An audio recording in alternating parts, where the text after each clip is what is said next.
SANDHAN, All Gujarat Integrated Classroom. સેટેલાઇટના માધ્યમથી જોડતી કડી એટલે સંધાન. Hello friends, I'm Dr. Shobna Nair from Srimati S.R. Mehta Arts College, Now Gujarat Campus, Ahmedabad. I'm an Associate Professor of English. The topic that we are going to deal with is a play, a very interesting play by Oliver Goldsmith. It's a comedy. The title of the play is She Stoops to Conquer.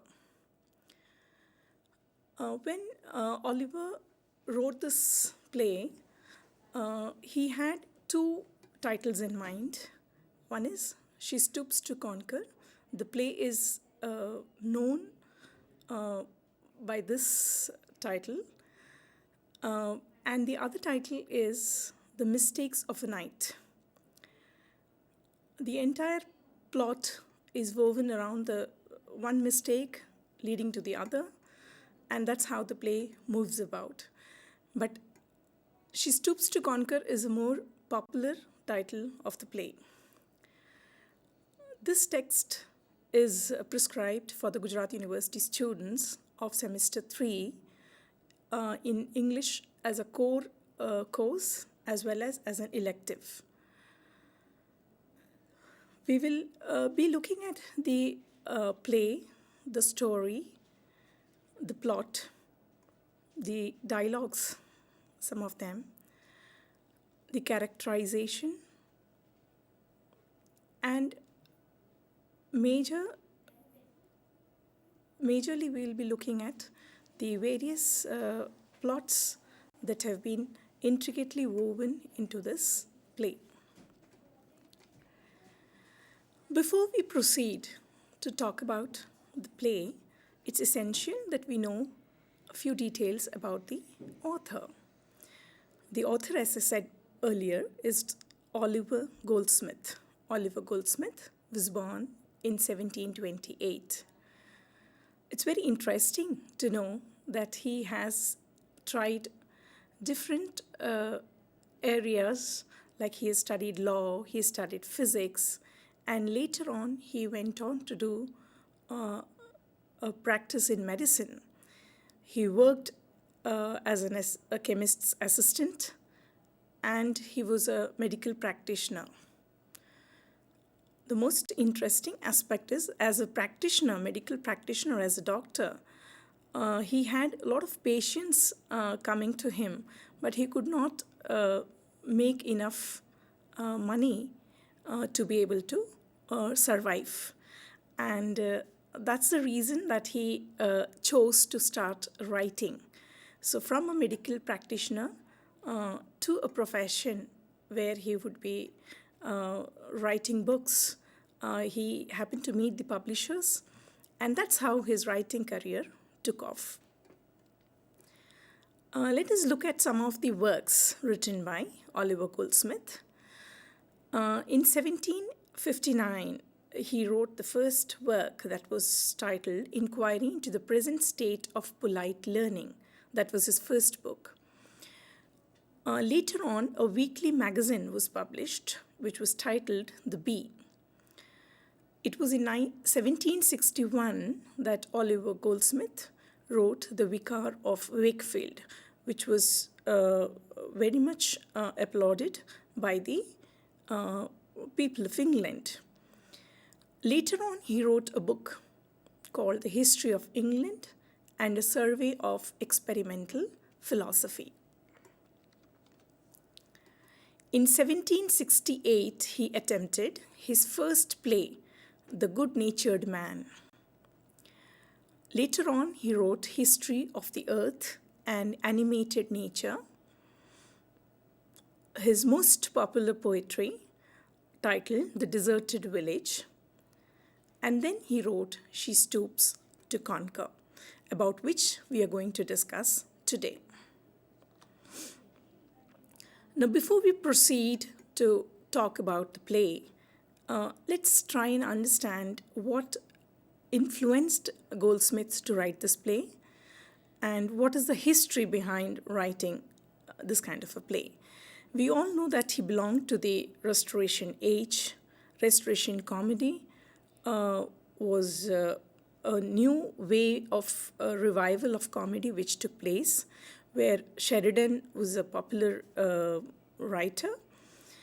Now, there are the kinds of comedies, those were written during this Restoration age. They were more of sentimental comedies. And Goldsmith believed that there has to be some changes, and he started attempting and experimenting with the laughing comedy, which is known as that's how from the comedy of manners it moved on to the laughing comedy. We'll talk about the different kinds that why he attempted, why he chose, and what are the main aspects of his play. Goldsmith chose humors and characters of ordinary persons in his play. We have known that it's Aristotle who has defined comedy, wherein in tragedy they are people from high caliber, whereas in comedy it is not so.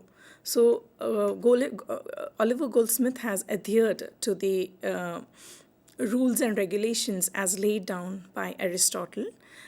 As we look into each and every aspect of the play, we realize that he has strictly followed the rules laid by the classicist.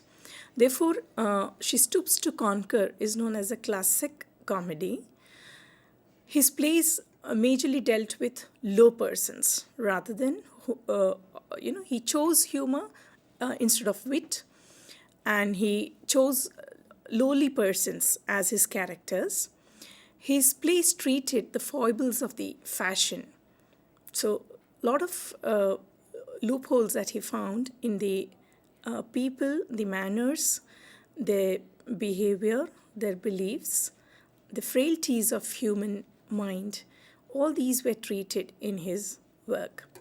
In his plays, nature and humor prevail over wit. As I said, comedy can exhibit wit, but here in Oliver Goldsmith you will find humor predominates and he does not focus on wit. And that's where the shift begins. OG here stands for Oliver Goldsmith, the author, who's more progressive than his contemporary Sheridan, who wished to restore the comedy of manners to its original elegance. So he chose to differ from what Sheridan believed in. Oliver Goldsmith evolves a comedy which expresses the return of nature. So when we talk about the return of nature, we are reminded of the Elizabethan age, where Shakespeare wrote romantic comedies, and you find a few glimpses of the return of nature here. Along with return of nature, he also focused on the reaction from sentimentality. So he did not believe that the play need to be sentimental. He tried to bring a drastic shift in the kind of plays that he wrote, with special reference to She Stoops to Conquer. Now this play, as I mentioned earlier, he has followed Aristotle's rules, classical rules, and therefore he is strictly adhered to the unity of time, place, and action. So Aristotle, in his Poetics, Aristotle, the famous Greek philosopher in Poetics, has said that a good tragedy or a comedy has to adhere to the unity of time, place, and manner. Now, when we talk about the romantic comedies, since we are comparing the comedy of Oliver Goldsmith, what is the difference between comedy of manners and the romantic comedy? Most of the famous popular romantic comedies were written by Shakespeare during the Elizabethan age. Now, in romantic comedies, you will find that Shakespeare has not adhered to the unity of time. By unity of time, what Aristotle meant was that the duration of a play should not go beyond 24 hours. But in Shakespeare has broken the law. He has experimented because we know the features of the Elizabethan age. And therefore you find that the restriction of time, there is no restriction of time in his plays. Characters are born, and you will find that they grow up within the compass of a single play. That means it is not restricted to a 24-hour story. It goes beyond that because the characters are born and then they grow up, and that's how the play would develop. And the best example of a romantic comedy wherein the restriction of time has not been, there is no restriction of time, you will find that it's The Winter's Tale. There is no limitation of space, plays also, in some of his plays, where Shakespeare has written Antony and Cleopatra, where characters move between oceans and continents. Why am I making this point? It's because we are comparing a romantic comedy with the comedy of Oliver Goldsmith, the Comedy of Manners, where he has specifically adhered to the unity of plays as well. You will find that in She Stoops to Conquer, the story, it does not go beyond few hours. That is, it does not cross 24 hours. At the same time, the play begins at the house of Mr. and Mrs. Hardcastle, the mansion of Mr. and Mrs. Hardcastle, and then it continues and it develops, and throughout the 5 acts that you have, you find that the play actually happens in and around that one setting. So therefore, here you will find that the unity of place has also been adhered to. No observance of unity of action in romantic comedy. That's one of the... so when you have an answer where you have to compare a romantic comedy with the Comedy of Manners or the comedies that were written by Oliver Goldsmith, then you can certainly pinpoint the difference wherein the unity of time, place and manner have been adhered by Oliver Goldsmith. And in romantic comedies, Shakespeare has not done the same. Now, when we talk about unity of action, you will find that in the romantic comedies, there are main plots, there are subplots, and then there are marginal plots. The best example of Shakespeare's romantic comedies where unity of action has not been adhered to, it's the A Midsummer's Night's Dream and the Merchant of Venice. Now, in this play, that is, we are talking about She Stoops to Conquer by Oliver Goldsmith, where everything takes place within few hours, as I mentioned earlier, and then the events happen in or around the house of Mr. Hardcastle, and the plot is close-knit. Unlike, there would be different kinds of plots and subplots and marginal plots that you find in romantic writings. You will find that in romantic comedies, there are intense feelings which are being expressed. And Oliver Goldsmith believed in avoiding such emotional excess. So Oliver Goldsmith does not refrain from pleasant absurdity. He does attempt that. The 18th century was a classical age in England. Because, why do we say that it's a classical age? Because they have adhered to the classical rules here. The reason and reasonableness were much admired and sought after. So, emotionalism and enthusiasm were suspect extravagances of feelings. So instead of being very expressive and being very emotional and enthusiastic, that extravagances of feeling have been curtailed here. The characters in his play are in love. like in a romantic comedy.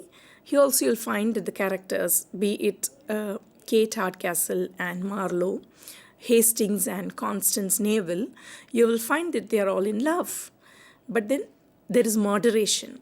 You will not find that excessive love being displayed or exhibited by the characters. They're very reasonable people. They think and they act.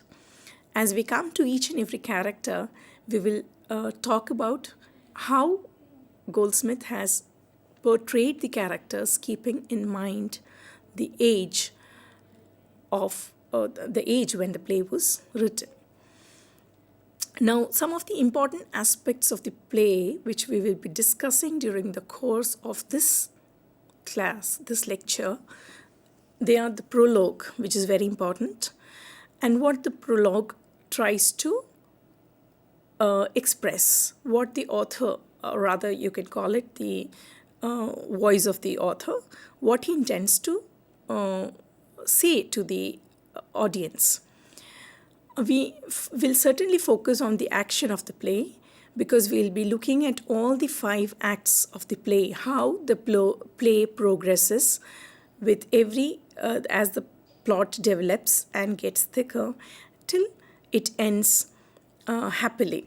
It's a comedy, so it has to end happily. We will talk about the construction, we'll talk about the dialogues, because this being a play, dialogue plays a very predominant role. If time permits, we can read out some of the humorous dialogues that were attempted and experimented by Oliver Goldsmith. Characterization is very important because, as I said, Oliver Goldsmith focused on lowly characters. So you find a different range of characters. It is not that he only talks about lowly characters. There are Mr. and Mrs. Hardcastle, Charles Marlowe, his son young Marlowe. They're all from upper caste.